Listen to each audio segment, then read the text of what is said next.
Hi ma'am, good afternoon po, ma'am Junella Alegre. Ma'am, ito po yung actual video test ng order niyo. Dito kay Colorful GeForce GTX 1050 Ti 4GB GDDR5.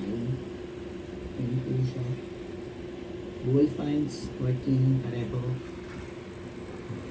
May 6-pin power connector po na sasaksak pa bago niyo po buksan ng galing sa power supply.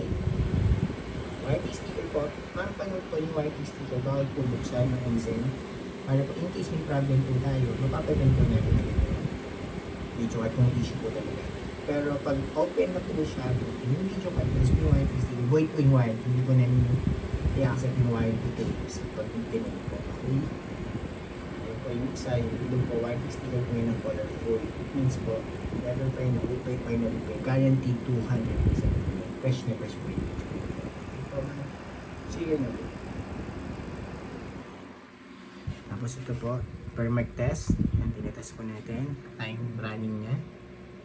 5 minutes, 38 seconds. OpenGL error sa akin. Yan, none. Yan, OpenGL errors none. NVIDIA GeForce GTX 1050 Ti. Reading ng MSI Afterburner software.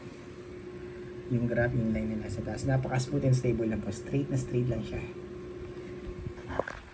Ito yung buong screen. Wala pong kahit na anong issue. Walang random restart or random shutdown. Walang hang and freeze. Wala din pong PSOD at garbage display na lumalabas. Napaka-smooth and stable lang po. Guaranteed po yan. Wala po kayong magiging problema or sakit ng ulo man. Okay. Time check po.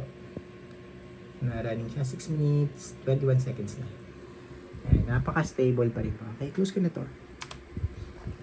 Per mark, yan po yung per mark. Kinara natin. Sorry.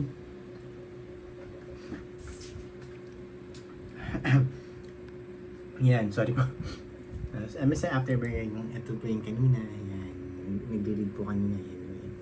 Tapos, full details and specs po sa GPU-Z. Full details and specs. Yan. Okay, sensor. Yan, may leading na yung baba. Then, driver check. Yan, pinaka-importante po niyan, naka-install yung driver. Yan. Automatic install naman po yan pag naka-Windows 10 kayo or Windows 11. Not sure lang po sa Windows 8. Pero kung okay lang naman, i-download. Kung hindi siya mag-automatic install, download and install lang. Okay lang po. Nothing difference doon. Importante na install po yung video card. Ayan. Okay. Tapos, open po ang Google Chrome for time and date checking para alam niyo po real time kung kailan ko po nila ginagawa itong video test before po namin i-ship out today.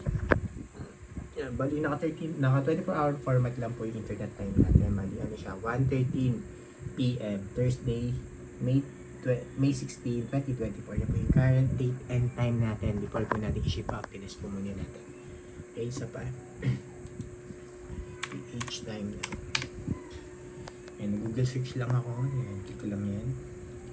Yan, same lang po. Yan. May analog siya, tsaka yung naka 24 hour format na time. So, same lang po. Yan. 1:14 PM, Thursday, May 16, 2024. Yan po yung current date and time natin ngayon.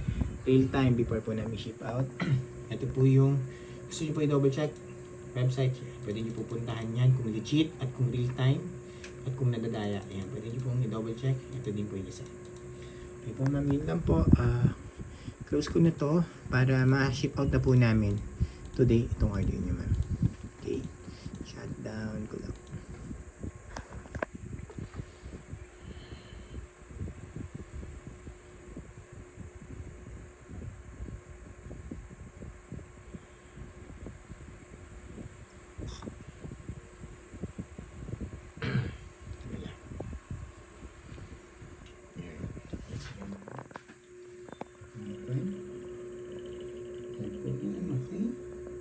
Buo po siya. May 6-pin power connector required po na manggagaling sa power supply. Serial number, warranty sticker po namin. Panood po, bawal alisin or buksan yung video card para hindi po mag-void yung warranty in case may problem po pagdating sa inyo. Visual warranty sticker ng colorful, serial number.